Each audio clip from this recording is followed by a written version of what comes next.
Welcome, everyone. Today, we will be having an opening ceremony of World Business Angel Investment Week of Asia Continental. So today, we will start with a welcoming speech by Mr. Derik Kim, Continental Chair of Asia of WBAF, also the Senior Senator of South Korea. So, Mr. Derik Kim, stage is yours. Hello, everyone. Good afternoon now in Seoul, and then maybe in other Asian countries in good morning. With the respected Executive Chairman, World Business Angel Investment Forum, on affiliated partner of the G20 Global Partnership for Financial Inclusion, Mr. Baybars Altuntas, and members of the board of WBAF and the staffs of the Global Organization Committee of World Business Angel Investors Week. I am delighted to be hosting World Business Angel Investors Week 2021 in 72 countries around the world. It is also a great honor to oversee the ASEAN part of this great event by designating me as the Continental Asia chairperson. While preparing for this event, all Asian countries, especially 15 Asian countries belonging to WBAF, tried to host this event, but only 6 countries host finally this event. In this regard, I would like to express my sincere gratitude to the Indonesia country chair, Muliandy Nasution, China chair, Mariana Ko, Malaysia chair, Wan Farah Ahmed, Korean chair, Kevin Yeon, and Thailand chair, WIPA Wanasatop. I would also like to thank the India chair, Dr. Nikhil Agrawal, for participating as a panelist for this event, even though India could not host a country event. Today's Asia opening ceremony, we have 2 great keynote speakers. The first speaker is Professor Inderjit Singh of Nanyang University, a former member of the National Assembly of Singapore, who will give a lecture on the agenda of regulatory reform for startup innovation. He is the president of the Global Startup Committee and the president of the Global Startup Investment Promotion Agency at WBAF. Professor Singh gave a keynote lecture with me at the 2019 WBAF World Congress Global Startup Session. At that time, I received a lot of insight from him. So today I am so excited to hear his keynote again. The second speaker is the Executive Director and Chief Economist at Central Bank of Bangladesh, Dr. Habibur Rahman. Dr. Rahman is a macroeconomist with interest in fintech, regular tech in the areas of the monetary, trade, financial, and development economics.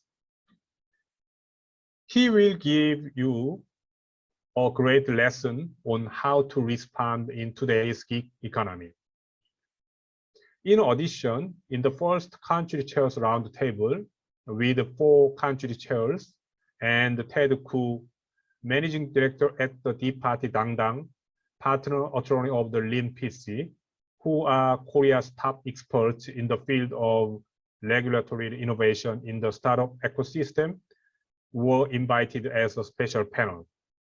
And in the second roundtable, international innovator Dr. Singh, who is a professor in Korea and Vietnam, together was invited as a moderator.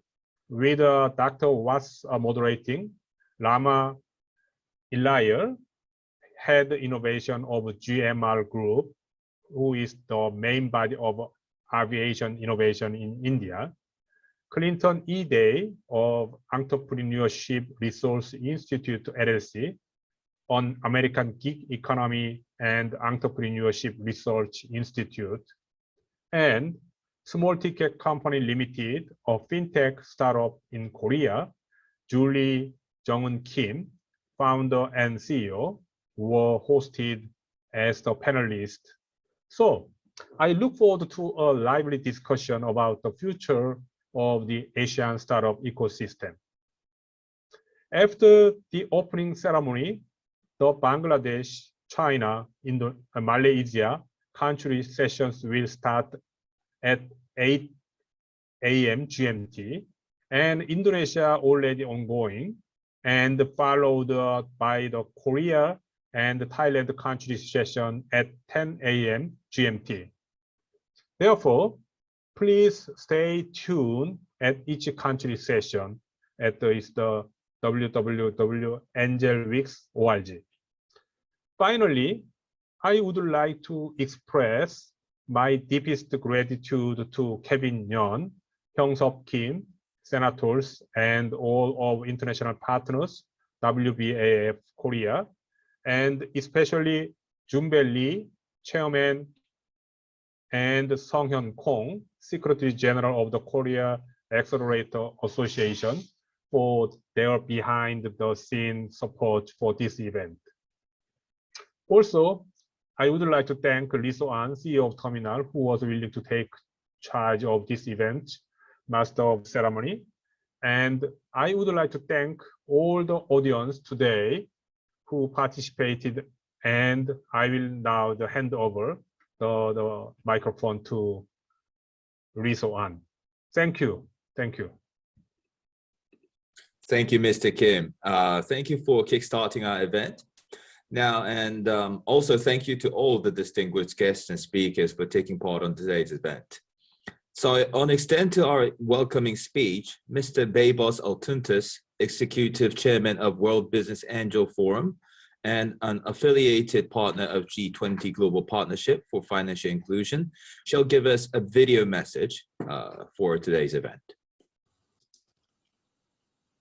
Dear presidents, dear ministers, dear distinguished keynote speakers, dear moderators, dear speakers of roundtables, dear participants. Welcome to the World Business Angel Investors Week, and welcome to the Angel Investors flagship events in the world. World Business Angel Investors Week is a great platform where all stakeholders come together to assess their fast-paced journey, to analyze why and how we should leverage angel investment as a must-have financial tool for boosting economies. We are going to reiterate how entrepreneurial ecosystems can create more jobs, more wealth, and more social justice in cooperation with key players of early-stage equity markets. During the World Business Angel Investors Week, we are going to create a unique opportunity to showcase fresh and innovative ideas that inspire current and future leaders of the world to take risks on new ideas, collaborate across sectors, and transform world economies through the scaling of entrepreneurship, angel investment, financial inclusion, and innovation. This week-long event is an open platform for connecting, learning, sharing, and exchanging know-how that promotes entrepreneurship and angel investment ecosystems. This is a great platform from which to campaign for solutions to critical issues of early-stage equity and capital markets and other worldwide concerns at the United Nations, the European Union, and G20 countries level. As an affiliated partner of the G20 Global Partnership for Financial Inclusion, GPFI, the World Business Angel Investors Investment Forum is proud of organizing all events of the week globally. We are going to have 156 keynote speakers, 138 roundtables, with 325 speakers from 128 countries until next Sunday. 72 countries are celebrating this week until next Sunday. And I'm sure all participants from Europe, Asia, Africa, North America, Latin America and the Caribbean, and MENA region will find a rewarding experience by joining and following the events until the end of this week. I want to thank so much to all country chairs and continental chairs for their efforts to make all these happen. I want to highlight an important detail of this week. The detail is this week is now celebrated under one global topic: international diplomacy and business diplomacy for international entrepreneurship. Why we wanted to come together under this global topic this year? Mr. COVID alerted all entrepreneurial ecosystem about the importance of business diplomacy for startups, scale-ups, and entrepreneurs and SMEs. We are inviting all governments to consider including more financial support in their recovery plans against COVID-19 for entrepreneurs and for SMEs and for startups, because entrepreneurs of today need more support to be ready for post-pandemic times. Why? Because they are suffering. They are suffering financially. And governments should start immediately considering the importance of financial support for startups, because they are creating new jobs, they are creating new wealth, and they are contributing to social justice. So the WBAF board decided to invite all stakeholders under this global theme and invite all policymakers to take this important issue into consideration. Without financial support, entrepreneurs will not be able to transform their businesses digitally. Business transformation and digital transformation are two key words for entrepreneurs of today. If they cannot succeed, if they cannot achieve transforming their businesses digitally, they are going to suffer more in the future, which means governments will suffer too, because these entrepreneurs will not be able to create more jobs in post-pandemic times. We are going to host 80,000 participants this year from almost all continents, and it is a great pleasure for me to see all global stakeholders of the WBAF came together to really support entrepreneurs and startups. All events this year and always will be free for everybody who want to join our global efforts in this week.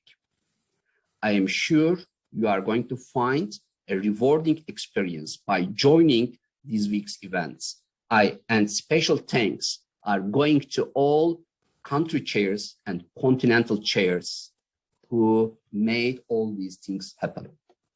Thank you very much and enjoy.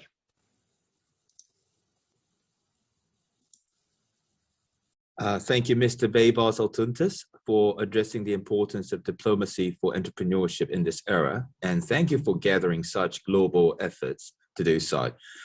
So also to all the guests and speakers, I deeply appreciate for your patience to short delay happened earlier. Now we shall have keynote speech given by Professor Inderjit Singh, the President of Global Startup Investment Promotion Agency, an institute of World Business Angels Investment Forum, and an affiliated partner of G20, a global partnership for financial inclusion on regulatory reform. So now we will have a keynote speech on regulatory reform of startup innovation in Asia. Mr. Singh, the floor is yours.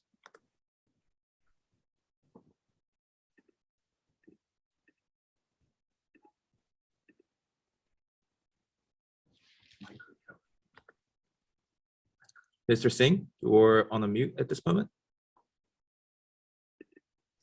All right, sorry, yeah. So once again, thank you for having me today to deliver this keynote address. And really welcome everyone who has joined us for this opening ceremony. And I'm going to talk about the regulatory reform for the startup innovation in Asia. This is one area that I've experienced as an entrepreneur and also as a policymaker. And I have been looking at the changing environment. So I'm going to talk a bit about what I think are the potential opportunities for us in this changing environment. This is the agenda of what I'm going to talk, and I'll try to finish it within the 10 minutes I'm allocated. Now, deglobalization, what are the adjustments that we need in the economic model as a result of the changes that happened just before COVID and also after COVID. And how startups are going to play a very big role, what governments can do, and how in Asia we can work together to create a common prosperity that we desire. Now, this is a picture of an empty airport. It's a clear sign of deglobalization. But I want to say that deglobalization was already happening even before COVID. All right, and then COVID has made it worse, and I think we can expect that things will not go back to normal, and so we can expect that we'll have to adjust what we were used to in the past to new models that if we want to succeed in the coming in the new normal that's going to come.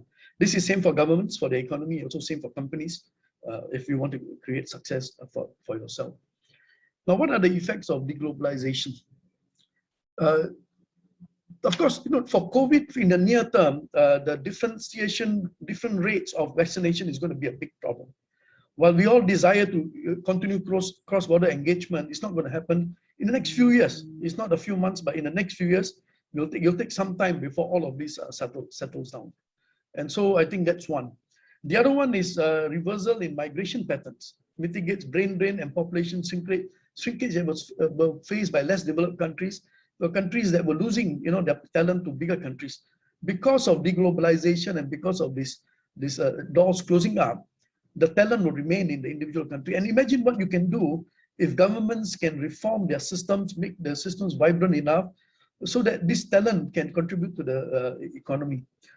There is also a rise in the level of decision-making at the state level compared to international institutions. What this means is that there are some countries like New Zealand, Australia, and there are many more who take drastic action just to take care of their people on their own shores, ignoring the global institutions that intend to keep the world connected. So, and we are going to see many more of such examples of countries that are doing this. The fourth effect of deglobalization, of course, the eroding trust in the US leadership, not just because of the pull-out from Afghanistan, that's a big effect, but also the behavior of the US government in actually reversing some of the effects of globalization in protectionism and in a trade war that they started. And this is basically going to weaken the economic fortunes of many countries. And I think we have to be prepared for that. Then following that is China's change. China is now looking inwards. They are clamping down on tech companies, dampening investment, and with many unilateral port shutdowns, whenever they decide they detect some problem, for example, a city that's affected, they just shut down everything. It is affecting China's reputation as a global factory of the world, as a center of the global supply chain of the world. So these are all the things that happened before COVID, during COVID, and I think will continue to hurt the world as we move forward.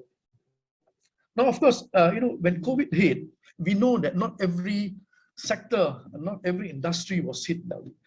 The ones that were highly hit were the airlines, gaming, the automotive industries, oil and gas, and so on. But that is reversed, by the way. The demand has come back. There were some that were moderately hit, and some had positive impact. The online retail, internet services company, many of these other companies benefited. So there were different impacts on different industries. We need to see where each one of us stand in this whole landscape, and then we need to react differently. Those who are doing very well can continue, but those who are doing very badly need to reinvent their business models. And so many of the economies will have to adjust their economic growth models, and what worked in the past may not necessarily work in the future. In fact, the World Economic Forum estimate that the global trade to drop by about 32%. And that's a huge drop, actually. and foreign direct investment to drop by over 40%. So this means that, for countries like Singapore that rely very heavily on foreign direct investments may no longer enjoy this, although we may enjoy it in the short term, but I think this is going to go away. Second is the complete realignment of supply chains. It started with a trade war that was initiated by the US against China, leading to manufacturing becoming more distributed. But also, actually, China added to this problem when they shut down the country when COVID first hit, and all the supply chains got disrupted and factories were no longer supplying to the rest of the world. And also more recently, when they continued to shut down ports for days or for weeks at a go in trying to tackle the COVID situation. What has happened is that people are now not going to put all their eggs in one basket in China, and they're going to look for new centers of manufacturing and other kind of services. And this therefore is an opportunity for other Asian countries that we cannot depend on China alone. And therefore global supply chain need to be redesigned to meet the changing habits of the world in terms of manufacturing, but also consumption. Many people went online, even 90-year-olds were online, doing talks with their family, and they are shopping online. The older generation has shifted online. So this is going to be another big change. Now with technology, robotics, automation, AI, labor cost has become insignificant to overall production costs. With further advances in technology, what this means for expensive countries like Singapore, that we can actually make manufacturing viable when in the past we could not because of high cost of labor. Now let's look at what is going to drive the future economies of the countries in Asia and around the world, I would say. Innovation and startups. And startups are going to be a big contributor, and therefore the World Business Angel Forum can play a very big role in helping facilitate this. That we want to make the startup economy a success. Korea did very well, went up to the 5th position in terms of the Global Innovation Index, highest in Asia. Singapore slipped down a bit, and there are many reasons why Korea did very well, and this is a lesson that all countries can learn. Korea excel in indicators for trademarks being filed, global brand value, cultural and creative services support. Squid Games is an example. And I teach innovation ecosystems in the university, and I know that in Korea, even the entertainment industry uses a lot of AI, a lot of technology to decide what do the audience want. Korea is ranked 9th in innovation inputs, bolstered by R&D investment in bioscience to help with vaccines, medicine, and others. In fact, many of the test kits initially came out from Korea. And it topped in ICT first, and government's online service and e-participation is first again. And it's ranked 5th in terms of innovation output. Creative economy boost from the K-pop and the K-drama and Netflix movies like Squid Game are examples. Improve in knowledge and technology outputs like high-tech exports from companies such as Samsung, LG, and so on.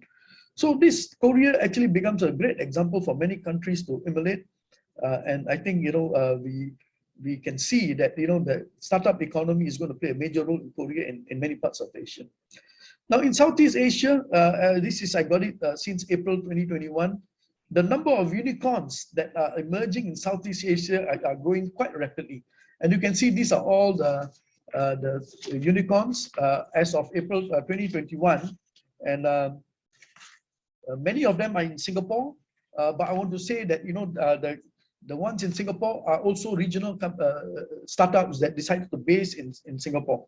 There were 17 in Southeast Asia, and but in terms of investment in startups, Indonesia, the startups clean 70% of capital invested into Indonesia. Is more than 250 million population. It's rapidly growing in the innovation landscape, and I think this is a very exciting thing for Asia and Southeast Asia in general. Now, with these changes that are happening around the world in the whole ecosystem, with supply chains being realigned, with the startups that are going to play an important role, what can governments do? These are the three important areas I think that the government should look at. First, in the regulatory area, making business-friendly policies, rule of law, so that people trust that I will get the right attention if I need to turn to the law for protection, and of course, protection of intellectual property, which many countries have done quite well and some have not. Second is access to finance. Startups need financing at not just the beginning stages, but throughout the different stages. And so this is something that government should really focus on, because this is the center of a problem for most countries who are not successful because of access to finance. And related to that is also conducive tax policies, so that it makes it very interesting and makes it worthwhile for investors to invest in startup. And finally, infrastructure, access to skilled workforce. In countries like Singapore, we have a very small population.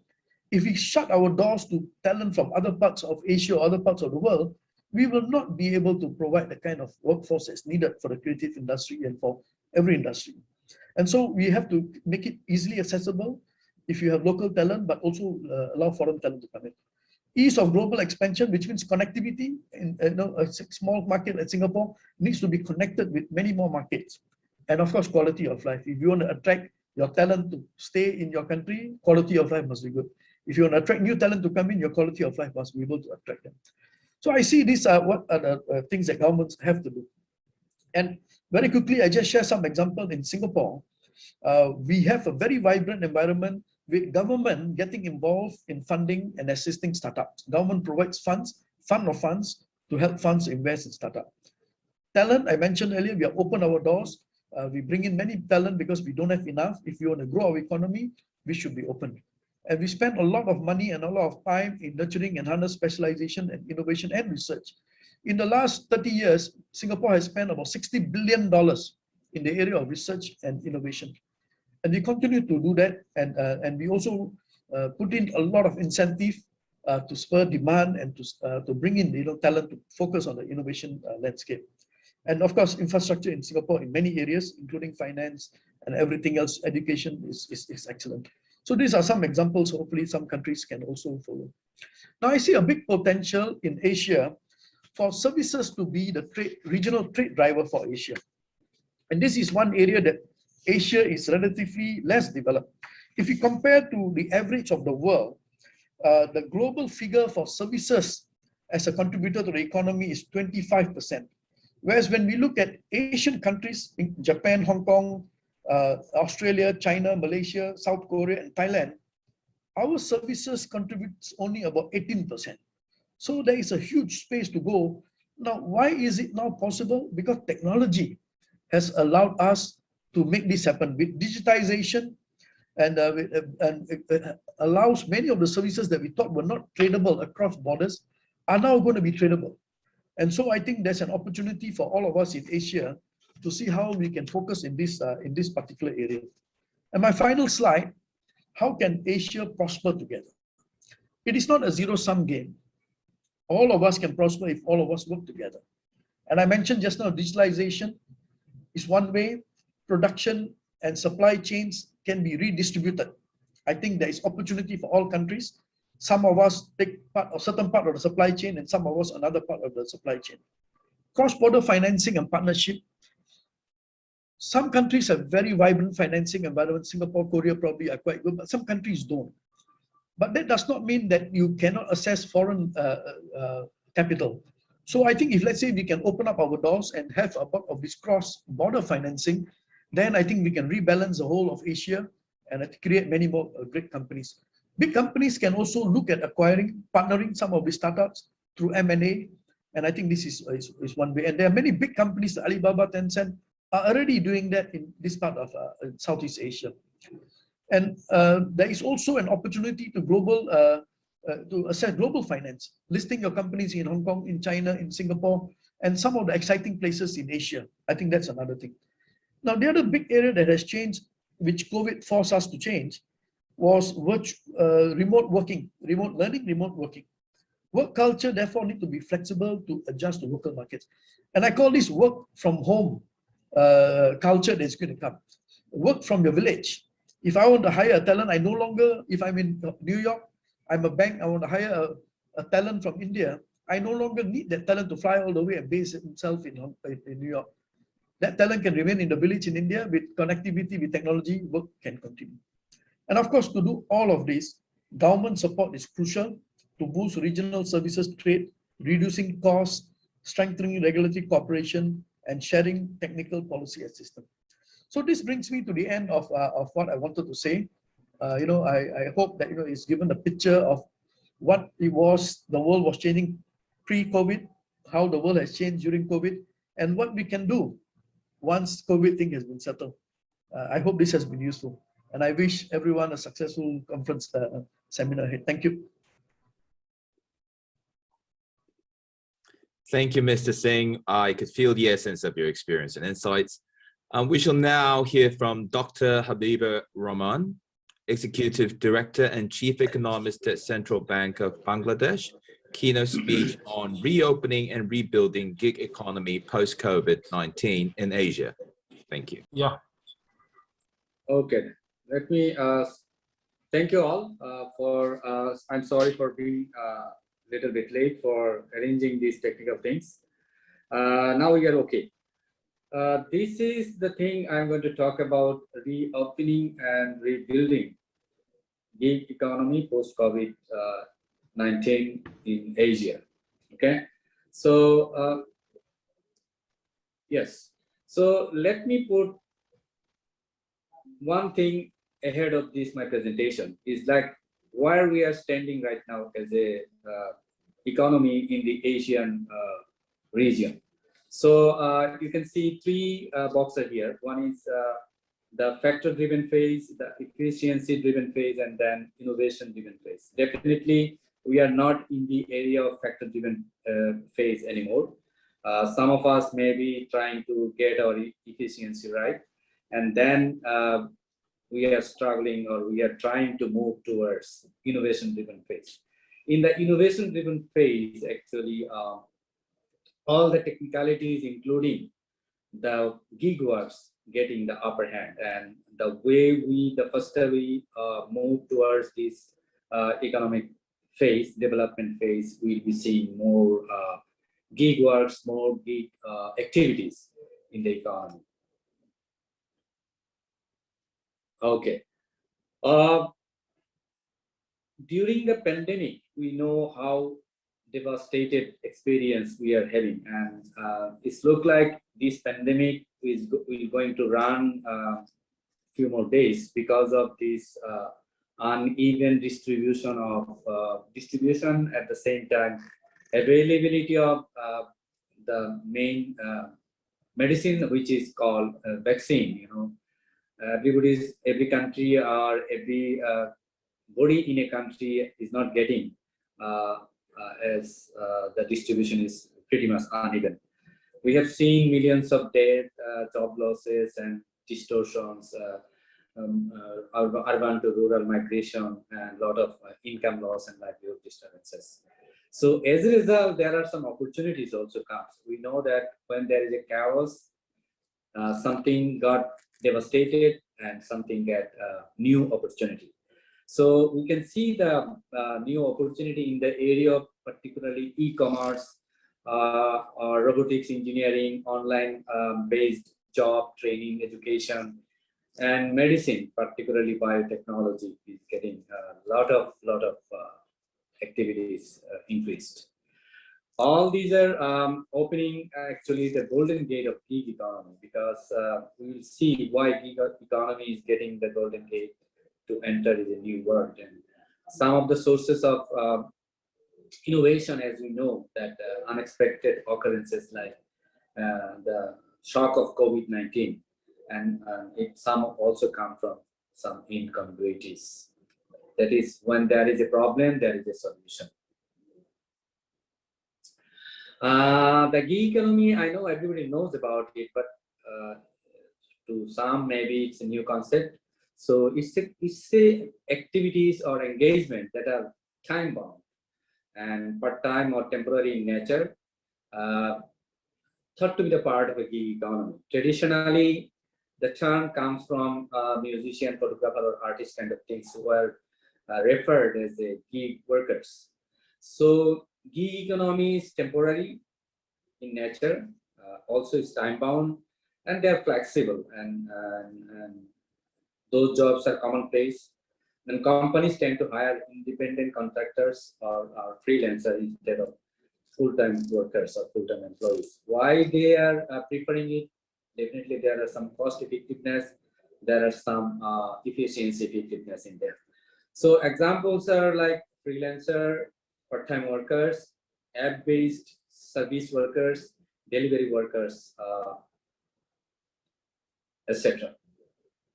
So why gig economy is getting momentum, getting upper hand? Because it is, I'll term it, it is a very cost-effective, flexible, and also cheaper.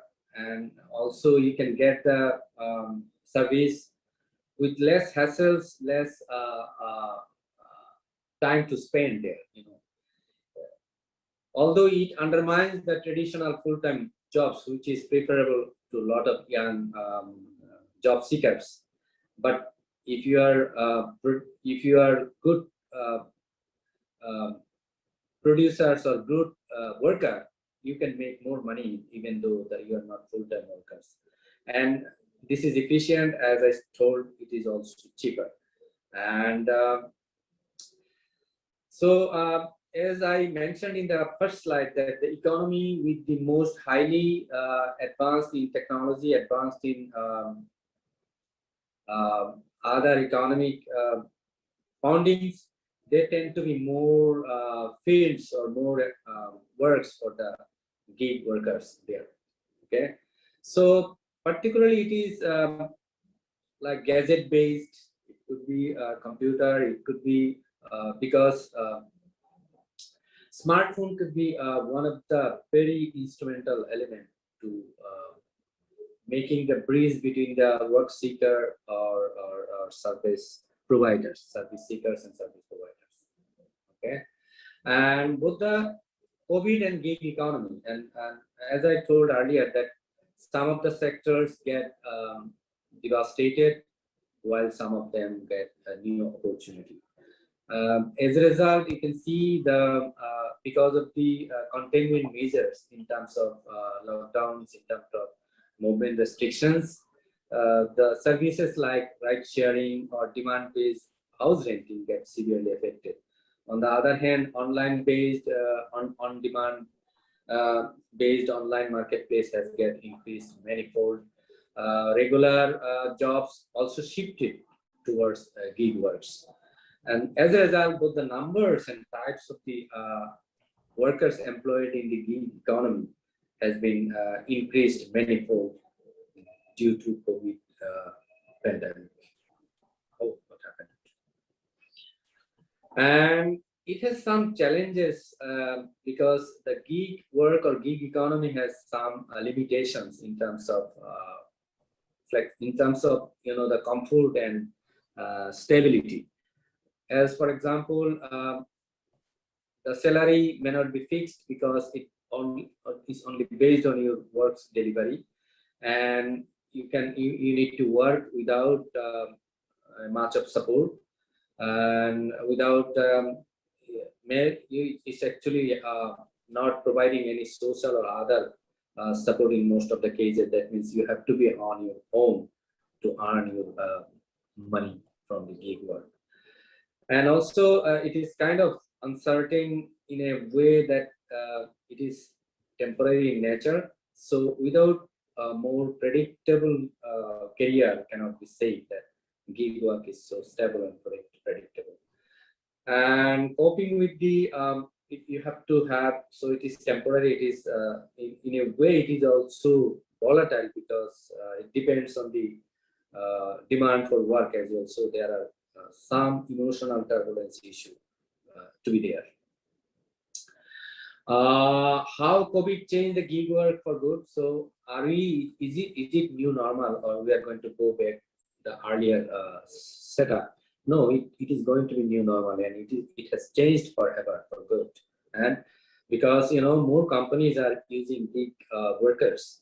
Not only company, even if you look at the household services in every houses in particularly urban areas, no, you're not finding the maid. I'm saying you're not finding somebody is working 24/7 for you. They will come for 2 hours or 3 hours. They will do their works and go back. So it is comfortable. It is freedom freedom provider to the workers as well. So as a result, it is not going to go away. It is coming very strongly. So more companies are using gig workers, more workers are turning to gigs, and there will be definitely competition for gigs, because only better, the best worker will be doing best. Everybody will not be treated as same. There will be two-way feedback system for the more crucial than ever, and gig work is so gig work is never going to, is not going to go. It will stay here, and this is the new normal. So there are some areas of gig works getting momentum or getting their strong footing, and some of them asset sharing services. And then asset sharing services means you have some asset, or you have some something you own and you can share with the other people to earn money. It could be a house, it could be a car, it could be or something else. You know, the Airbnb, Uber, and other rental-based services, P2P directly, person to person. Okay, and then transportation base, again, Uber could come here, and for Bangladesh, it is we can name Pathao, very popular to the young generation, to the service provider as well as service receiver, because Pathao, particularly the bike ride, is very popular to go from one place to other in a faster way, in a cheaper way, without having a lot of troubles and in the traffic jam of the Dhaka city. And then professional services, it could be like design, house planning, or it could be educational services as well. You know, the example would be here like Upwork, Catalent, and Guru, like these things. And other is like homemade goods and services. You can see there is a booming online service provider, particularly in Bangladesh nowadays. We can hear the chaos of eValley. There are some chaos as well. eValley, also eOrange kind of things. We do have like Chaldal and other food delivery services, Food Panda and other things. They are providing home restaurant or homemade services to the doorstep of the consumer. How big is the economy? The gig economy is currently I think it is in 2021 it has calculated or estimated as around 350 billion in gross volume, while transportation-based services getting the pie of the maximum pie. And size would be growing faster. It is projected that by 2023 it will be like more than it could be close to $500 billion services. The rise will be very considerable for Bangladesh and in the world as well, starting from today to 2016. You can see the volume of size of the gig economy starting from 2018 to 2023, 204 to like 455 billion USD. As I mentioned earlier, transportation get the highest share, almost 58%, and then asset-based sharing, and household, and then professional services. So what are the drivers here? This social evolving social attitudes about P2P services, increased digitization, flexible work-life environment, and also shrinking middle class. So if you are if you are not in the middle class, either you will be lower class or higher class. If you're higher class, you maybe like to receive services or provide services, something like that. Demand side driver is like the demand is getting momentum. Consumers are demanding more gig services, and boom of the demand, on-demand services, and venture capital funding is also available for that. And business businesses are outsourcing more short-term tasks and jobs ever before. Pros for workers. What are the positives for the workers? Is low barriers to entry, and anybody can enter. Greater efficiency in matching, and then borderless market. You can work in any country, staying in any country through internet or virtual platform. There is no border. It's flexible, and you do have also independence. Independence is very big thing for any worker to provide their services. So it has a greater independence scope. It has also limitation because jobs, there is no job security, no pension benefit, and also you are subject to paying tax or other expenses related to work. Okay, and also lack of cultural solidarity. Sometimes if you are not doing a permanent job, a cultural society like in Bangladesh, a lot of people may not be recognized you as an employee or something. Okay, and more stress because your work is time bound. You have to bear a lot of stress during the work time. Okay, what the benefit for the businesses? The cost is lower. It is less hassle work. Diverse pool of flexible workers. You have a lot of choices and ability to scale quickly because it is time bound, and you can scale it up quickly. Less, again, there is some negativity as well. Is because they are not full time, the reliability is less, and tight regulation on contractor status need sometimes may hurt your work. Okay. Central bank and the gig economy. What are the role from the central bank point of view? Is central bank can play a big role. After the shocks of COVID, central bank across the globe came very I would rather say very aggressively with the funds, with the support, so that economy could be fighting to recovering back quickly. With the technology in evolving, so central bank has a great role to play to support with their policy, to support with their money, to support with their lending restriction to the new sectors, to the new workers, so that there will be enough liquidity available for the gig economy to grow, to flourish. Whatever the Asian picture is very, very encouraging, starting with Malaysia, Singapore, India, Vietnam, Thailand. They are doing pretty good related to emerging, related to country like Bangladesh, who is trying to graduate from least to developing nations. So they are changing their rules. They are supporting with their digital technology, with their interest rate barriers, also with their support for regulatory or other tax reform areas.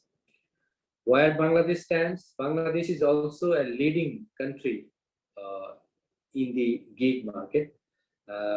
As per Oxford International Institute, Bangladesh is the second favorite country to supply online labor, with 16% stakes in the online labor share in the world.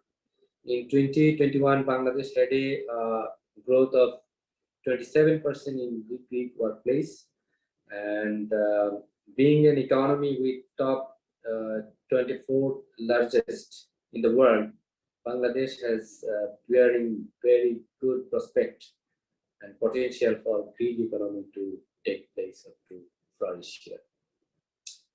We have around 6.5 million freelancers working in Bangladesh, some of them earning a hefty amount, although some of them might not earn a lot, because it depends on your contribution, depends on your work you are doing. So it is contributing hugely in the foreign exchange earning of and the growth of the country. And a study done by PRI, Policy Research Institute, that ride-sharing industry is like 2,200 crore, representing around 23% of the transportation sector in the country. Within the next 5 to 7 years, it is estimated that the major source of foreign exchange earners in the country would be freelancer in Bangladesh. There are Facebook-based platform doing a lot of e-commerce, called F-commerce. According to a study done by Center for Policy Dialogue, there are 50,000 Facebook-based entrepreneurs in Bangladesh, and it is growing every day. Okay, many women entrepreneurs are involved in homemade food delivery services, as well as clothing, cosmetics, jewelry businesses through Facebook platform. There are challenges as well for Bangladesh, because we do have little bit lagging in the digital improvement, digital platform.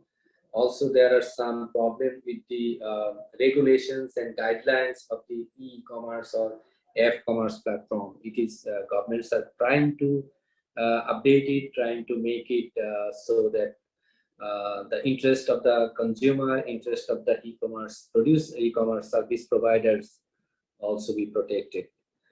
We do have also the internet. It needs internet speed, internet services. So in terms of mobile internet speed and services, Bangladesh is quite lagging behind. So we need to work here as well. The unavailability of pension schemes, special pension scheme, also another hurdle, another challenge for the people working in the gig economy. What are the way forwards? Way forward is that Bangladesh government is actually very much interested to help, particularly the freelancer. Recently, a decision has been taken, an action has been taken to give freelancer ID card, so that they will be socially recognized. Then they are employed. Their social honor or social prestige could be improved.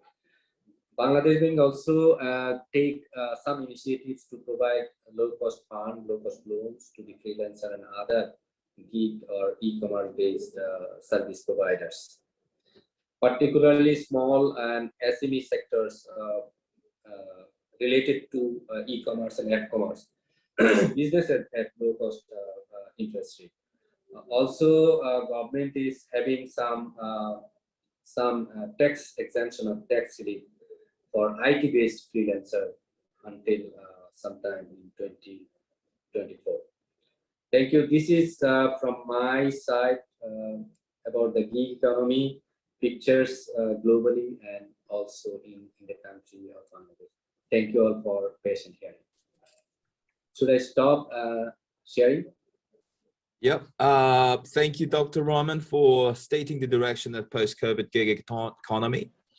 To proceed, now we will have country chairs roundtable on action plans of regulatory reforms for startup innovation in Asia, with Muliandy Nasution, country chair of Indonesia, also CEO and managing director at Face Capital Group, as our moderator for the discussion.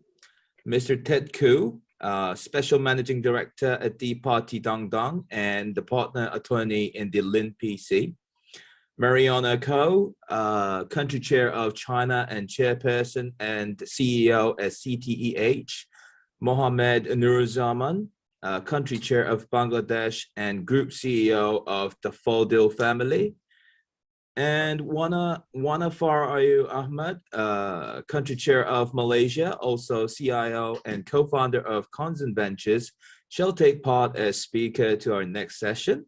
Short announcement in advance to starting the roundtable. Unfortunately, Dr. Nick Hill couldn't take part in this session due to the health conditions. So I hope for the quick recovery and wellness of Dr. Nick Hill.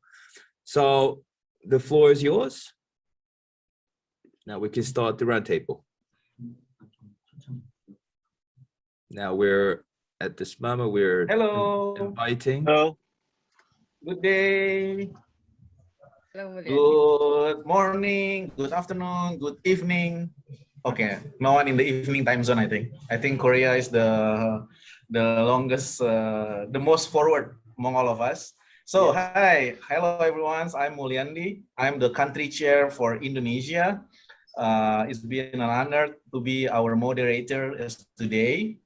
And with us, we have Mr. Ko. He's the manager. It's very interesting company party. Yeah? I hope we're not like 24 hours party in Korea. It's a partner attorney of Lin PC in Korea. And also we have 3 country chairs together with us. Unfortunately, as mentioned earlier, from India, it cannot make able on the last minutes. We have Mr. Muhammad Nurzaman from Bangladesh. Hello, Bangladesh. And we have Mariana Kau from China. Ni hao. Yeah. And Wan Farah from Malaysia. Halo, selamat petang. Selamat petang. Okay, so the first stage. This is a very interesting topic, as most of us is the country chairs, and the topic is actions plan. Wow, it sounds like very yeah. It's like the audience is so demanding. What is the action plan of regulatory reform of startup innovation, especially 2 years after pandemics, and we don't know whether it will be over now or not. But for the first stage, I'll give it to maybe Mr. Ted. You have like 5 minutes to present or to mention something about the platform, especially in Korea. This is with all the K-pops, the K-drama now. Yeah, now become, I think the most, in my opinion now, is like the #1 entertainment industry in Asia, I think.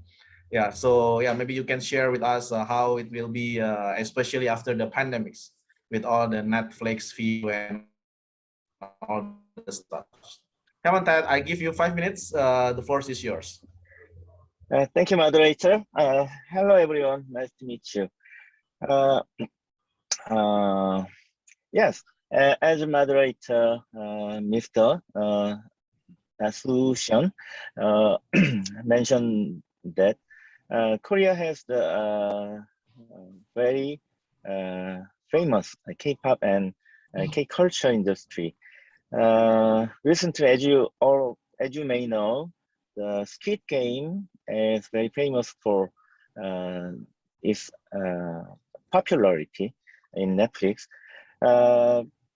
And as you know, the K-pop is loved by all the people around the world. Some of you may know the pop group BTS. They are planning open space concert in next month. But we have brilliant in Korea. We have a K-pop and culture industry, but there is less regulatory system other than other industries. If I say that in Korea we cannot share our personal car and our housing less than 30 days, you don't believe it. So sharing economy in Korea is less developed than other Asian countries, because the reason is that the taxi industry strongly wants to prohibit the sharing personal cars, and the hotel industry strongly wants to prohibit the housing sharing less than 30 days. So we have many regulatory systems that prohibit the sharing our personal properties with with other persons. Despite of high technology in the industries development, sharing economy and gig economy in Korea is less developed than other Asian countries. We don't have Grab and we don't have Gojek and like the sharing cars. But delivering industry is developing very fastly. As you know, the famous delivery startup company, WBAW Brothers, they also go abroad in Singapore and Vietnam or Philippines. As a their brand name is Baemin, you know. But delivery industry has no regulations, so they can prosper recently. So Korea has faced a strong problem to solve that with COVID-19 era, we need to develop the gig economy for facing and solve the problems occurred by COVID-19. But a strong closed the regulation has prevented its development for now. So our congressmen and the government started to discuss this problem to solve, but we don't have much progress in the solving the mitigate the strong prohibition of the sharing economy for now. So I am the chairman of the Party Dangdang.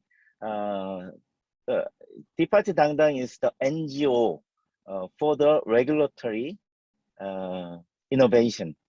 But we have endeavored to deliver our strong message to the government and the parliament that we don't have much time to solve the regulatory innovation because the COVID-19 is affecting small business very harsh.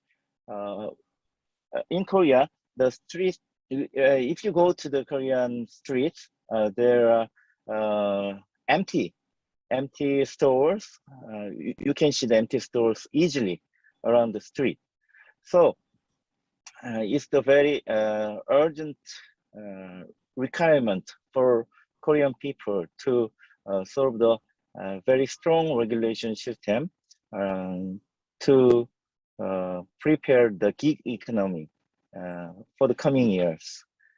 So I want to also get to understand how your countries solve the problem, like the conflict between old industry and the new startup companies. We have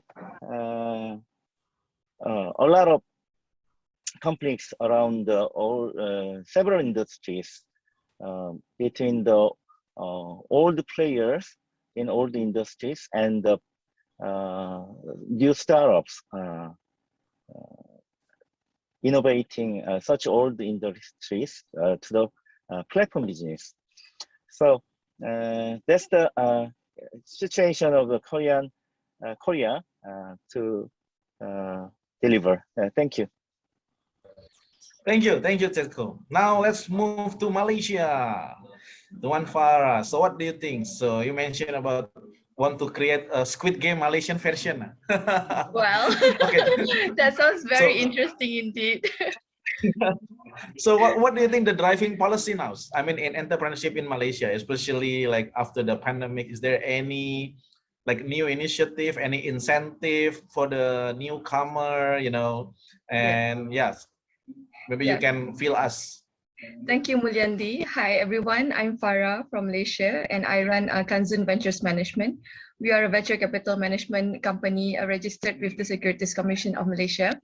And in Malaysia, the government agencies are taking charge in terms of entrepreneurship development, especially the National Entrepreneurship Policy 2030 by the Ministry of Entrepreneurship Development and Cooperatives. It's called MEDAC, MEDAC. So under MEDAC, we have a few, there's a few policies, namely the National Entrepreneurship Policy 2030, and they have 5 objectives of the NEP 2030. The first is to create a holistic and conducive entrepreneurship ecosystem to support Malaysia's inclusive, balanced, and sustainable socio-economic development agenda. The second one is to create a nation that possesses and enculturates entrepreneurship thinking. The third one is increasing the number of Malaysian entrepreneurs that are high quality, viable, resilient, competitive, and possess a global mindset. The fourth is to improve the capabilities of micro, small, and medium enterprises, as well as cooperatives. Sorry. And the fifth is to make entrepreneurship a preferred career choice. And this NEP 2030, we have 6 strategic thrusts. The first thrust is to fostering entrepreneurship culture across all segments of Malaysian society. The second one is to optimize regulatory environment and access to funding. The third thrust is stimulating holistic and integrated entrepreneurship development. The fourth thrust is accelerating economic growth through innovation-driven enterprises. The fifth one is to strengthen entrepreneurial capabilities and performance of micro, small, and medium-sized SMEs, MSMEs. And the sixth thrust is internationalizing high-growth enterprises. So these are all under the ambit of the Ministry of Entrepreneurship, Entrepreneurs Development and Cooperatives. Besides that, we also have other agencies looking after entrepreneurs in our country, namely MDAC, Malaysian Digital Corporation, that we have deployed some programs and initiatives on digitalization. We have 100 Go Digital, smart automation grants, and various kinds of grants going up to the startups. And under MAGIC, Malaysian Global, we have the Global Acceleration Program. We have Global Market Fit Program. And under MAGIC, we also have impacted around 138,000 individuals. They have a social impact score, like a scoreboard or dashboard, and they have impacted social enterprises up to the number of 452, and startups, they have impacted 3,952. And MDAC also did like a survey for the entrepreneurship landscape in Malaysia. And out of these numbers, we found out that 89.2% are services, the SMEs in the services sector, 5.3 in manufacturing, 4.3 in construction, and 1.1 in agriculture. In mining, I think. So that's about the roundup from Malaysia. We are also into sharing economy. We have Grab all over the place. Everyone is always like ordering from Grab. It's like the Grab car or the Grab food, and they also went for listing, I think, earlier this year, right? And after that, we also have other startups that are very promising.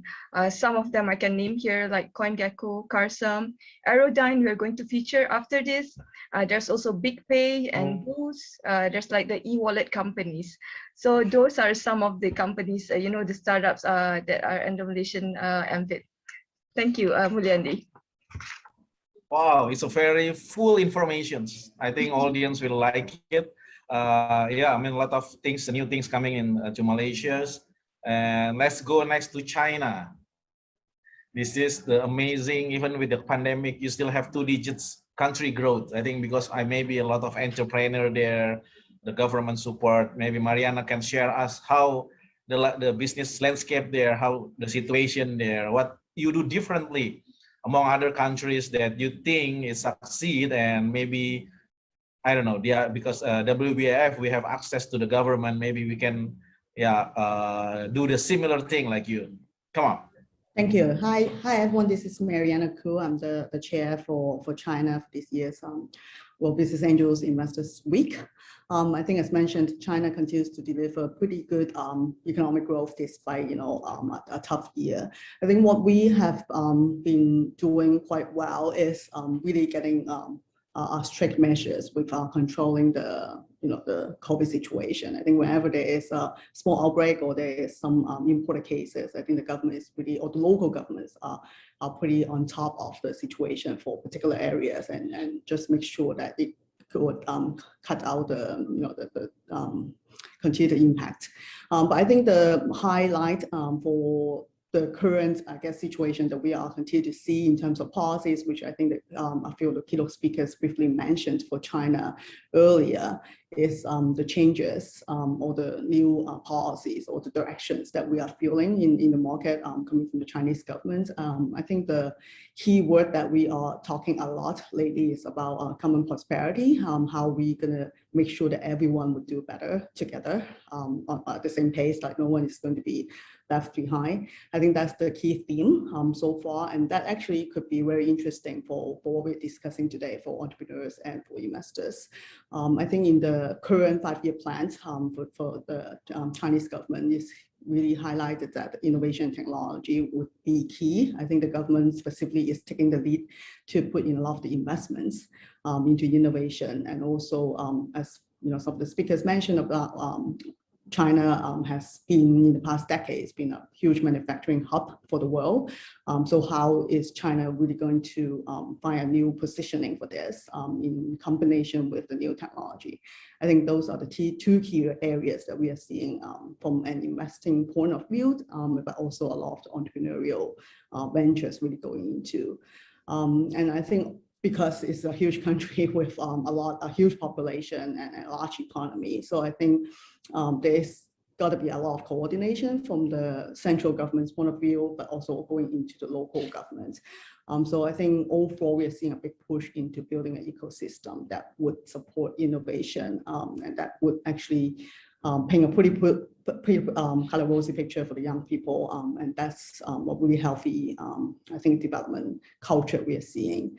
And I think from investors' perspective, China has already built up a few hubs for I guess for innovators and for entrepreneurs in terms of how they would grow their business and really kind of scale up and ensure that there are all capital markets access for that, right? Hong Kong clearly is a big hub for this type of activities, capital markets activity, but Shanghai and Shenzhen are also maturing as key hubs onshore. So I think we have both offshore, onshore support, and that's very important. And with that, I think that would kind of also link back to one of the key initiatives, which we will talk a lot more about. I think in the country session for China in about 45 minutes is the Greater Bay Area. That's where there's a country level or nationwide initiatives to promote Hong Kong, Macau, and a number of cities in Guangzhou to ensure that we could create a lot of synergies from a lifestyle, leisure, capital market support, and Shenzhen, which clearly is a bit of an innovation hub for China. So I think from those perspectives, there are a lot of top-down initiatives to support innovations, and also, of course, in the past couple of years to particular policies to contain the COVID situation. But otherwise, I think we are pretty active across the board for all innovative industries, from consumer tech, ed tech, health tech, fintech. I think we are pushing in a lot of academic research dollars into that, and also supporting all the entrepreneurs to make sure that we will kind of achieve the common prosperity goal. I think with that, I will pass it back to the panel, and then we look forward to. Thank you, Mariana. I think I like this session. It's very straightforward, very robust, and yeah, no hanky-panky, no others nonsense stuff. Yeah, I mean, because we're talking about the actions plan, especially after this pandemic in China, Malaysia, Korea. Now we go to Bangladesh. Same questions. What do you think that the countries do? What is the difference now between the pandemic? I believe all countries in Asia, Europe, all the countries is trying to attract the investors, trying to attract the money come to the countries, but in a different way. Floor is yours. Thank you so much, Mr. Muliandy, Chair of Indonesia, WBAF. And first, I would like to convey my gratitude to the chair of the Asia WBAF week today, Mr. Derik Kim. And a special thanks to the two keynote speakers, Professor Inderjit and Dr. Habibur Rahman. They have nicely presented the two keynotes. And this session especially is on the keynote of Professor Inderjit. So what should be the countries are facing, and what should be the action plan, and what would be the regulatory and other measures are taken to face the post-pandemic situations, especially in the field of investment, startups, angel investment, and others. You know that the Bangladesh, with the target to become the next target in the Asian economy, maintaining the stable GDP growth. As you know that in Bangladesh, almost we have a very steady growth. GDP is ranging from 6 to 8.5 for last almost 15 years. So this is a very good thing for Bangladesh. And we are not only GDP growth, we are also targeting especially the healthy employment rate as well. Without employment, it would be very difficult for us to keep the GDP steady GDP and then to reach to our targets. The startup ecosystem in Bangladesh, starting its basically its journey in early 2010. Our history of startups and investment, and especially the angel investment, is just 10 and 11 years, has gone through a remarkable transformation and is finally coming of age. Now we are in a growth stage. We cannot say that we are in the matured stage. It's a growth stage. The ecosystem is especially crystallized around two major cities like Dhaka and Chittagong. These two major cities on the back of sectors such as IT, e-commerce, and digital marketing, among others. The next wave, fueled by the ride-sharing and logistic industry, has taken the ecosystem even further. The investment receipts by ride-sharing and logistics sector players like the homegrown startups, Pathao, almost 12 million from Gojek, Sahaj almost 15 million, and then some other startups has done very well and successfully captured the attention of both local and foreign investors. And enabling digital ecosystem and demonstrated rise to the number of technology-based service providers within the startup arena.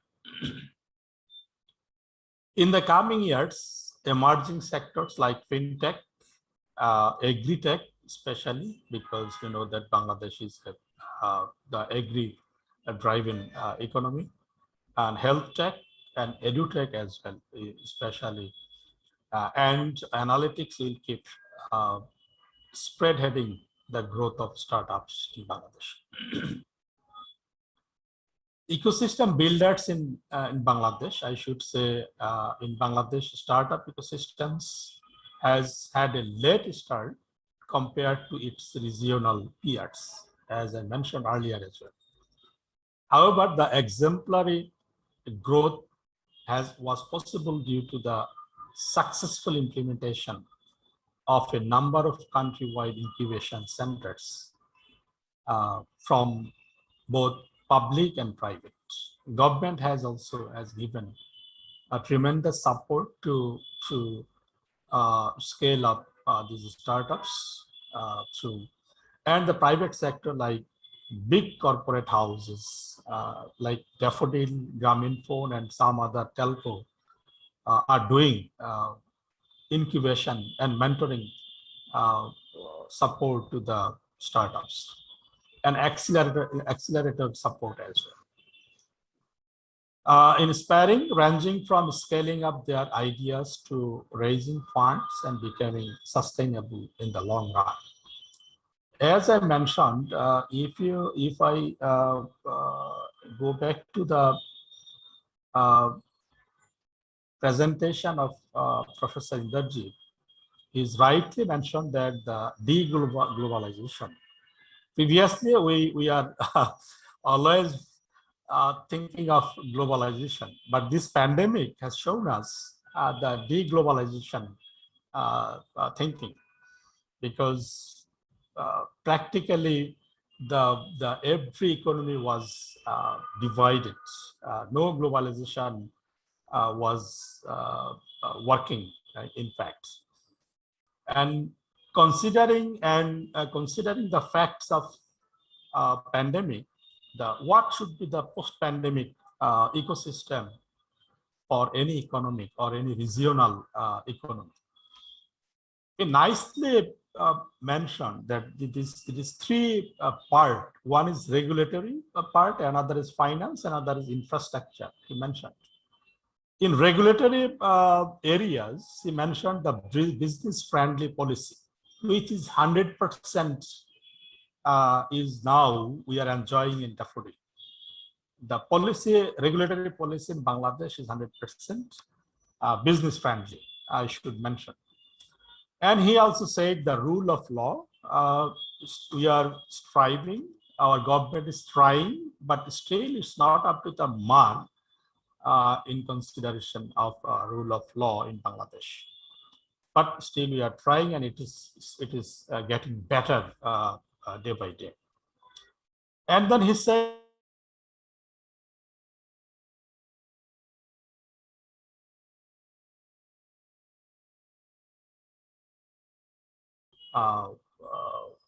the investors and entrepreneurs are now fully secured on their intellectual property. In terms of finance, I should say the access to startup resources is definitely the entrepreneurs are enjoying that. Number two is the conducive tax policies. That is also in place in Bangladesh. It's very easy and very. There are some sort of bureaucratic process and others, and we are working on that. The government is working on that to do. But in terms of law in place is well and business friendly. Professor Inderjit said that the infrastructure is also very important. Access to skilled workforce. That is I should say that there is a problem. It's not only in Bangladesh, it's a global. Every entrepreneur is facing the skilled worker. But it is for in Bangladesh case, it is very mentionable that a lot of private universities are also emerged side by side of public universities. And a few of the private universities are doing very well, and the pipeline of skilled human resource is increasing. I should say increasing, and I think and we believe that we can overcome the situation. It's not only academic knowledgeable graduates, but also there are a lot of skill training institute is also is growing, and the government support. There are a lot of projects has been developed in Bangladesh in collaboration with foreign partners like JICA and then some COICA and some other agencies to develop skilled human resources in Bangladesh after a graduation to reduce the industry and academia gap. And then ease of global expansion. Yes, that is the main point, ease of global expansion. And this today's session and today's program, and if I say the total World Business Angel Investment Forum and the Investment Week itself with the theme of diplomacy in the business development is the one of the initiative that Bangladesh has involved with this for last 5, 6, 7 years. So it's not only WBAF, we have also involved with the GEN, Global Entrepreneurship Network, and a lot of other this sort of platform we have involved, both publicly and then privately, like Daffodil. And then quality of life, yes, it is debatable. Definitely, the quality of life must be improved in Bangladesh. I must admit it. And definitely, it is increasing day by day. And I hope that the whole ecosystem that has been proposed by Inderjit Singh, Professor Inderjit, and our homegrown things that I have mentioned in our action plan, in the Startup Committee Action Plan of Asia, we formulate together, and I especially put 3 points, and one of the most important point is to research and development. Why startup fails? If I say the scenario Bangladesh and Asia, most of the startups fails due to what? This sort of researches should come forward to address the real, to find out the real cause and to how to address it. And I should add with this ecosystem proposed by Professor Inderjit to add with that. And this point has also been included in the action plan of Startup Asia Committee. And thank you so much, Mr. Muliandy, for thank you. Yeah. Thank you, Mr. Nuruzamans.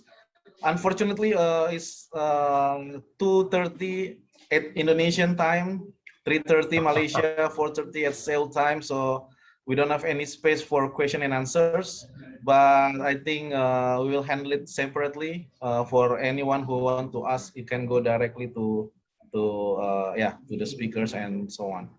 So thank you again, Ted, Senator Mariana, Senator Wanfara, Senator Nurzaman, all the country chairs, my friends here from Asia. Wish all of you the best. Thank you for your insight. As I mentioned earlier, it is very straightforward, very full fruits, I think, for everyone. And fortunately, it's recording, and we will blast it to all the social media of WBAF. Thank you. I'll give it back to moderator. Maybe we shall take pictures together after this. Thank you, Muliandy. Thank you, Derik.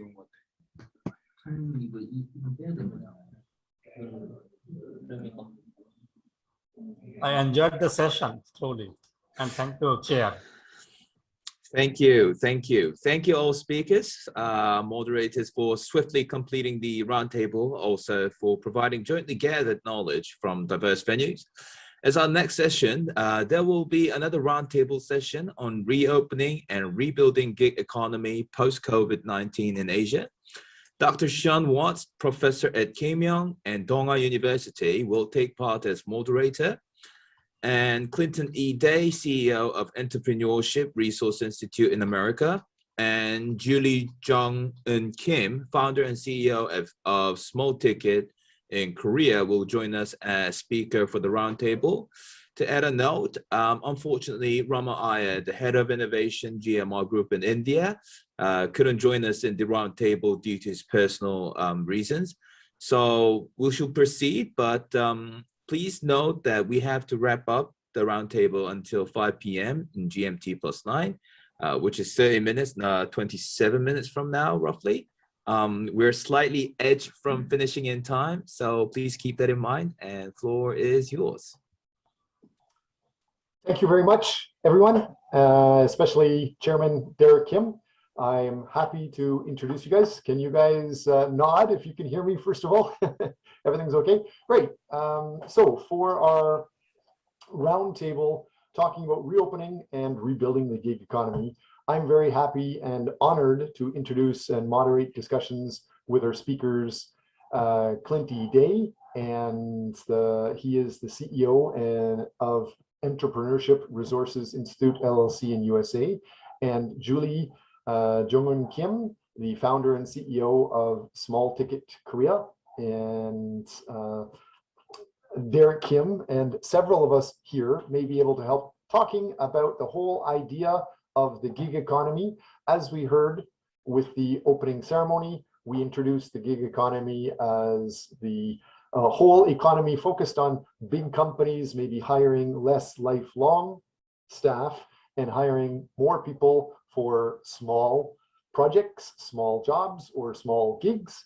So I'd like to start by asking Clinty Day to start and introduce himself, and then Julie Jong-un Kim to introduce herself, and then we can go through a few questions.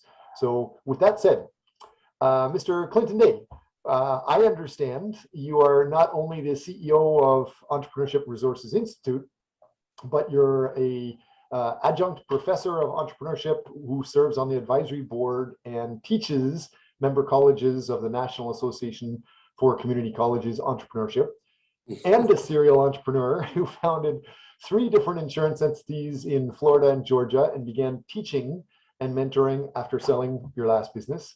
And there's more. You have clearly contributed with this coronavirus and how it has impacted small businesses in general. I understand you train and grow jobless population in lean startups for with the validation for unemployed persons with a desire and hunger to learn and succeed at small businesses. You describe this as the perfect storm. Can you help people understand, first of all, who you are and what you mean by this perfect storm of COVID, pandemic, gig economy, job automation, and AI? Would you be able to introduce yourself? Can you hear me okay? Yes, perfectly. Thank you. Well, thank you. That's probably the longest introduction I've ever had. Well, the perfect storm was underway before COVID came along, and it was being accelerated by artificial intelligence, the automation of so many tasks. And it's only been almost rocketed into its impact on small business and all of the economies around the world by the COVID situation. And what also contributed to it was the gig economy, which you all have been discussing. The gig economy, which enabled large employers to hire people as independent contractors, together with artificial intelligence and the automation of work, of white collar, as well as blue collar, was well underway before COVID, and COVID just, put the punctuation into the whole situation. The 3 together are the perfect storm. And what's that done? It's very much threatened jobs, and we haven't seen the total impact of it yet. It's underway, and one of the greatest phenomena is all the small businesses and what you might call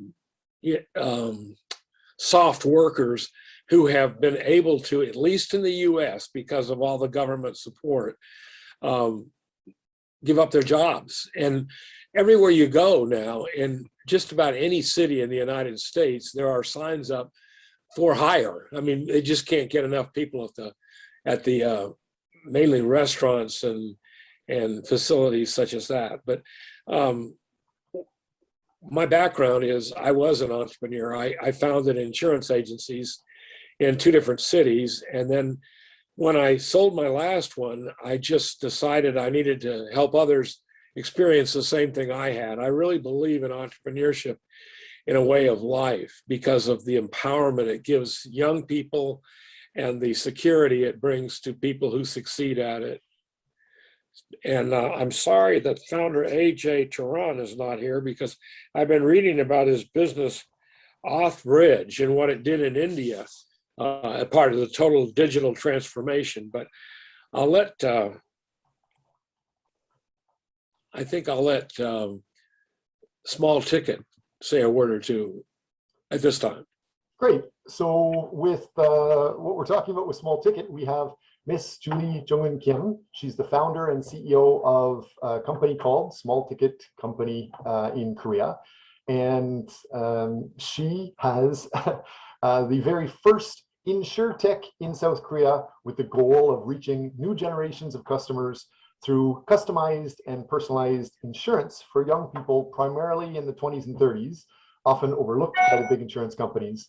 And this company, Small Tech, helps insure most people, and as I understand, including pets and vacationers. So CEO Julie Jung Kim, would you be able to correct my introduction of you and say a few words about yourself, and then I'll get into some more questions for yourself.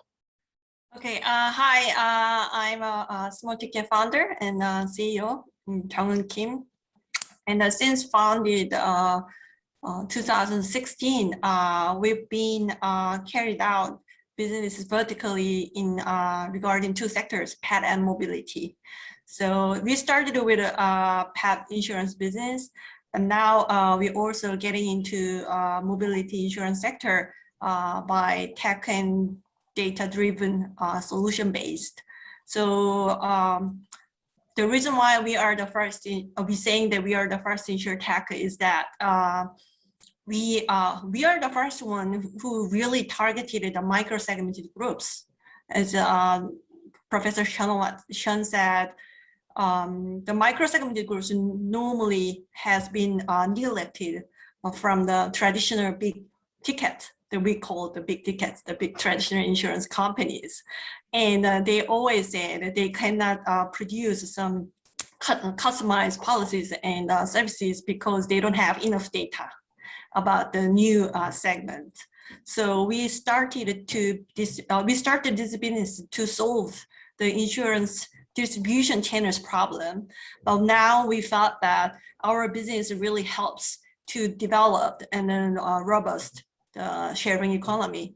So the gig, especially our main service, on-demand mobility insurance one, we developed fast in the nation, and it really helped to provide minimized, very small legal protection for the gig workers right now. So that's why I could participate in this panel, I think. Yeah, Sean, can you give more questions then? Sure. To start with, everybody's starting to be aware of this gig economy. I'd like to pose to you, first of all, CEO of Small Tech, and then we can get Clint and others to join in. The question is, with normal workers usually having insurance covered by their company, how about insurance for these gig workers, the people that are working on their own without pensions or insurance or health insurance, sick leave, etc.? Do you have a few comments about how this gig economy is going to change? So when we, so our company's best success case actually was the on-demand mobility service for the Baemin brothers, which is #1 food delivery service platform service here, and also which recently acquired by the Delivery Hero. When we look into their legal protection, also insurance-wise, actually in Korea, there has been no trial. There has been a trial to define officially or socially agree the labor status of the gig workers. So it means there was nothing actually. So as far as I've known, the most recent one was from the Korea Labor Institute. They tried to categorize gig workers in special employment. So no legal protection, social protection like pension, industrial accident compensation insurance scheme, anything for them right now. So when we designed our service, we started from the scratch, how we can protect with minimized cost to them actually. Okay, great. Clint, did you have any comments to add to that, or are you ready for me to give you a bundle to talk about? Well, if you don't mind, I'm going to share my screen here. Is that all right? Okay, I'm not sure if you can try. Let's see. Yes, great. Okay, let me see if I can bring this up. I've always been technically challenged. Can you see that? Yes, we can. Rebuilding the gig economy. Thank you. Well, I did a little background on, the gig workers and your topic. And this is a slide about India. And I was really hoping Ajay would be here because his company, Off-Bridge, has really enabled the digital infrastructure in India to flourish. And one of the reasons is they do background checks and are able to, verify people that would be gig workers and make the whole thing more secure. The forecast, I think most of this comes from the Dell Foundation in the United States, is that the Indian economy has a potential to create 90 million jobs by using the gig workers and the digital infrastructure. And one of the reasons is the government is creating a security fund for gig workers that will be sort of a fallback position. And it can be a growth engine, they hope. That's why the government is invested to bring some low-wage workers out of poverty. Then McKinsey is a worldwide research firm based in the US, but they do forecasting for large corporations. And they essentially have said this about the post-COVID recovery. Everybody in the SME, small to medium-sized enterprise category, which Jung would be in as interesting, she chose insurance. I've got to ask her what types of insurance she provides. I assume health and some personal coverages, but McKinsey says that you have to adopt new business models. Now, we teach business models in entrepreneurship, and we specifically use the Strategizer, Alexander Osterweiler's business model canvas, which is 9 components. I'm sure some of the participants are familiar with it, but you have to use that in a different way in a situation like the COVID crisis, pandemic. And so the customers have new expectations. There's all these challenges such as health restrictions. You have to invest in technology in a big way. And this has been a problem for smaller businesses because the large companies, of course, had the capital with which to, invest in technology. The small companies did it. And around the world in less developed countries, access to the internet became a problem. And that's one of the things that everybody's trying to provide, is to make it more equal a playing field so that other disadvantaged peoples have access to the internet. The new Biden infrastructure bill that's being debated this week in the US Congress provides for a large spreading of Wi-Fi and internet access for people, on the government. I mean, right now it's sort of personal investment.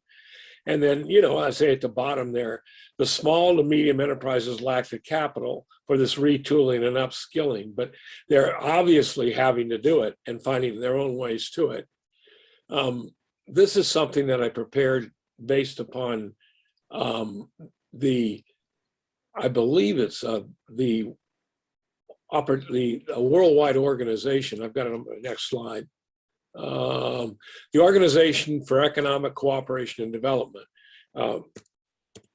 membership all around the country, the world. But the challenges for these smaller to medium-sized companies to recover from COVID, as I said, a lack of cash flow and operational investment. The drop in demand, it's been significant, much more impactful on them than large companies. Some of the people they did business with, and some of them have had to close, and then a reduction of opportunity for new clients. So their business has been significantly impacted. In Korea specifically, the government apparently has given some leeway in the taxes filing deadlines, reduced the VAT tax to small businesses, and nevertheless, the Korean Herald says small businesses are teetering over their debt. It's still a great problem for a small company. Incidentally, I'm sure you in Korea know this, but other around the world, there's almost 6 million self-employed people in Korea, or 20% of the total workforce, and just unbelievable credit balances accrued for the equivalent to 252 billion in the United States dollars. When you say considering, the government still has some initiatives under consideration, such as platform vouchers and product. I want you to know, folks, that I do personally drive a Hyundai automobile, so I'm linked to Korea in my transportation. So this Organization for Economic Cooperation and Development has tried to put out policies to member countries, and is very concerned about inflationary pressures, because right now, as we open up, there's a huge surge in demand, pent up, and as you know, supply chain tensions all over the U.S. The major ports on the West Coast and the East Coast have literally hundreds of ships anchored off the port because they can't unload the cargo quick enough. Yet it's just a gridlock.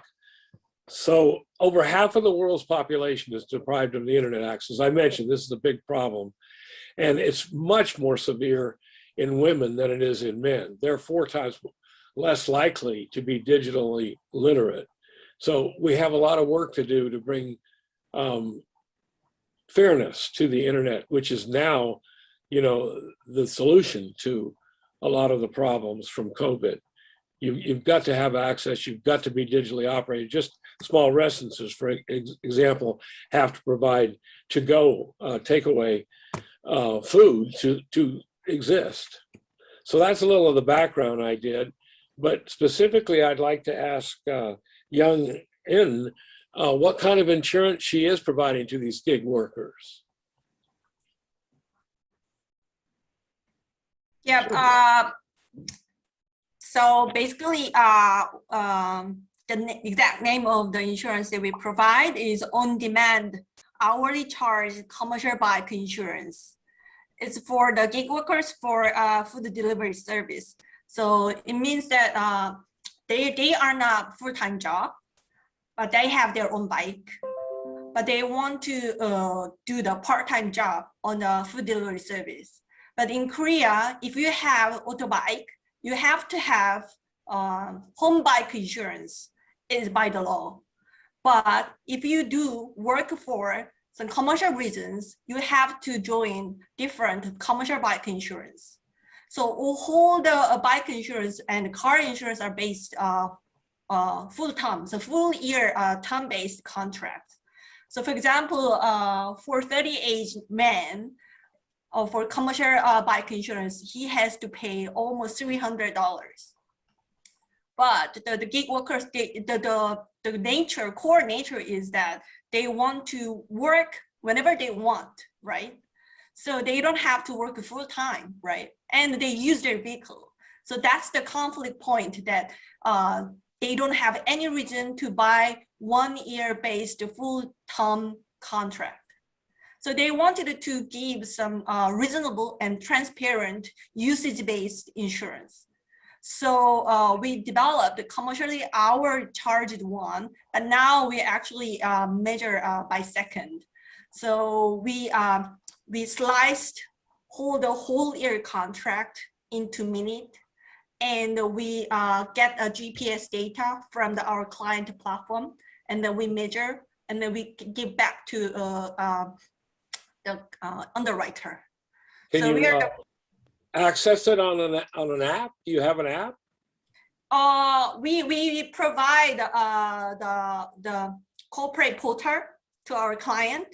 So the main platform is the client app service. So the riders, their movement is followed and then traced by their GPS data. So basically, very innovative. Yeah, I so we commend actually, you. thank Thank you. So actually, we had lots of hurdles, and there are a lot of stories that we come over the FSC actually. But anyway, we did, and then now we're expanding to the car sharing platform drivers. So driver insurance, yeah. I was just going to say one last final thought. I leave you with the gig economy and the automation. I always give the example in the U.S. of the truck drivers and the 3.5 million people who drive trucks, both genders and some families. And we have 3 or 4 companies that manufacture fully automated trucks, and what we call long haul, West Coast to East Coast, vice versa, is the first application. And starting 2022, just 1 year away, they're going to actually have driverless trucks. You know, initially people sitting there in case there's a problem, but automated trucks driving from coast to coast in the US. 3.5 million people are threatened in losing their jobs. So what do they do? That's why I emphasize entrepreneurship. If you have a passion or an interest or something that you did in the past that you could then make into your own business, these truck drivers all have hobbies. You can become self-employed and actually provide a nice income to replace. A lot of these people make $50,000 to $100,000, you know, sort of 24/7 driving these trucks, but that's going to go away. It'll take some time for the local trucking, where they have to make lots of stops and hauls to become automated. But next year in the US, there will be automated truck deliveries from coast to coast. So there's just one example of the pressure, besides the gig economy, that automation is bringing to the economies. Related to your statements earlier, I heard Mr. Clint say that half the world is poor, deprived of internet, and that's terrible, but I believe it's more than 60% of the planet is in Asia. And my experience here says that even the people without the fancy desktops and with the poorest places, they can access internet, and they had been working for me sometimes by sharing a cell phone with a cousin's cousin's cousin. So they are able to still get online and do some gigs. So my question for you guys is, with Asia having 60% of the world's population, and most of Asia is rapidly developing and living below wages that are normal in Europe, Canada, USA, can you comment on this impact of how these gigs in Asia alone, if not South America or Africa, as these new freelancers can start impacting each area of the world? What do you think the big rich companies in Europe and North America, what do they need to be aware of and get ready for? Well, you know, access to the internet is a major factor. You may have more access in Asia than we do in the US. We had so many students that had to go online when COVID came along that they would actually drive to the school and sit in the parking lot because it gave them access to the Wi-Fi on the school grounds. I mean, we don't have equity in access to the internet here. And a lot of charities and foundations, such as Bill Gates, were actually gifting computers and ways to get on the internet. And when the crisis, it's making some progress, but not enough. But again, 60% of the population, it sounds like the subject of this seminar and of what Jung In is doing, that the gig economy is thriving in Asia because of access to the internet. She's doing her insurance coverage through the GPS on a smartphone, which is brilliant. And so you may be ahead of us. That's very possible. Yes, I saw small ticket already on my phone, and how it was not only possible for me to use my phone to start up and get insurance for her with her company, and travel insurance, leisure insurance, but also get insurance with the pets. Do you have comments, Ms. Kim, about the impact that these new opportunities that you have been thriving in how my family in Canada is very comfortable just doing the regular old big business thing. How should North Americans prepare or get ready? Actually, I always have thought from the perspective of insurance industry. So just it will not be enough to you guys, but just I'll share my thinking. Because insurance is because when I started business, I heard from the case of USA, such as the Uber case. It's a digital car insurance, first digital car insurance, Metro Mile backed up Uber. That's why Uber started to insure the car sharing service. So at the time in 2017 and 18, I doubted that it wouldn't happen in Korea, never. But in 2019, the Paymin, the first announced that they would activate the crowd riding service. So and we took that the client task. So since then, we've noticed lots of growing numbers of the crowd riders. They reached at 100K already, and the frequency of driving is soaring after especially the COVID. And the people started to realize of the mechanisms of the insurance tariff. So it means gig workers, they are more sensitive, and then they want to have more transparent insurance brokerage service. And they want to see the data by themselves. So even though it's a corporate contract based, but actually the cost burden is falling on themselves. Because I heard they get the money, they get paid bi-weekly. So they have the bills, right? And then they see that the insurance amount, how much they used, right? And they want to have more smarter and convenient claim process. So they don't want to be bothered by any insurance services. So from the perspective, so as long as we provide more safe and transparent and reasonable insurance broker service by tech and back data, then the gig workers can feel more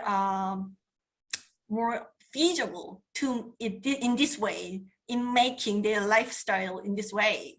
So it can be, over the countries, right? So as long as we launched our service in Korea, actually our target is Southeast Asia, because they are more mobile centric, and then they have more delivery services, and then there are more multinational gig workers arising in the market. So the insurance service also preparing the enterprise levels of solutions. So we don't sell the insurance policies over the country. We're trying to sell the technology. So this development from the several industry, including insurance, of course, but with the other financial sectors, I think it's really back up the growing of the gig workers economy. So to make more development, I think the insurance technology and the data analytics should be more developed, I think. Okay, we are nearing the end of our time, and I'd like to just provide an opportunity for Clint and Ms. Kim and Professor Arwan, if you could give 30 seconds each, your final words for the world about preparing for this new gig economy, what would you say? 30 seconds each. Well, I obviously become very literate with computers and devices such as iPads and iPhones, and try and find a mentor, somebody who's doing it. Who, if you want to be a gig employer and self-employed, find someone that's doing it now and impose on. It's just amazing how entrepreneurs are willing to share and let them help you get started. Thank you. Dr. Arwan, would you like to say 30 seconds, and then we'll wrap up with Ms. Kim? I think we are working in the startup environment, right? So but many people are really hesitant to take part in the startup. So let's encourage them, and then let's make the gig workers platform market together, then small ticket can survive. Absolutely, yes. Dr. Arwan, would you like to say a few comments right at the end? Are you asking me? Yes, Dr. Tamir Arwan. I think that he might not be connected. Me or Dr. Habib? Oh, yeah. You, Dr. Awan. Oh, okay. Thank you very much. Thanks a lot. It was really nice listening to all the esteemed speakers. I would say that in this gig economy, in fact, we have moved from the certificate-based or the degree-based education to the skill-based education or skill-based future. And I think our youth, I'm from Pakistan, and people in Pakistan, they are less interested in full-time jobs. They are thinking that they can work for less hours, they can put some extra efforts, they can learn some new skills. Many organizations, many websites that have made a remarkable contribution. We have the names like Coursera. They have made remarkable contribution even in these hard times of pandemic. And people, they learned a lot of skills. We suffered from bad health, but we also learned many new skills. We're learning if I a lot. personally talk to my students, I know some of them have done like more than 400 courses in these pandemic timings, and they have made their way in this gig economy. So this is the future, and I believe the youth, they are more into these things, and they love doing their work in their way, in their timing. They're definitely, the world is changing faster than I can imagine, and I'm studying it. It's shocking. With that, thank you very much for your thoughts and ideas. I think it's time now to not only thank you, but thank Chairman Derik Kim. Would you like to take over and say a few words, Chairman Kim?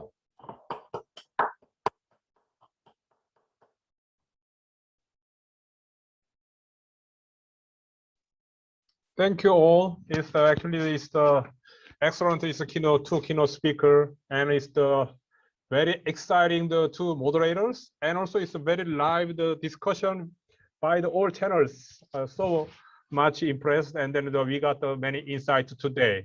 And then now it's already 6 minutes past. Actually, the country event is already started from 4 countries. So if you zoom in any countries, you can watch its country session. And then it's again, I'm thanks is for all participants today, and then the good luck. Thank you. Thank you very much.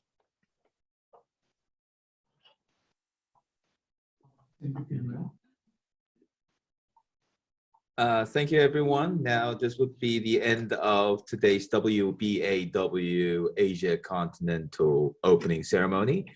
So we'll visit back on 7 p.m. in GMT +9. So, okay, thank you for joining us. Have a great day. Bye-bye. Thank you, everyone. Bye-bye. Bye, Mr. Chair. Bye. Thank you. Thanks, Dr. Habibur Rahman.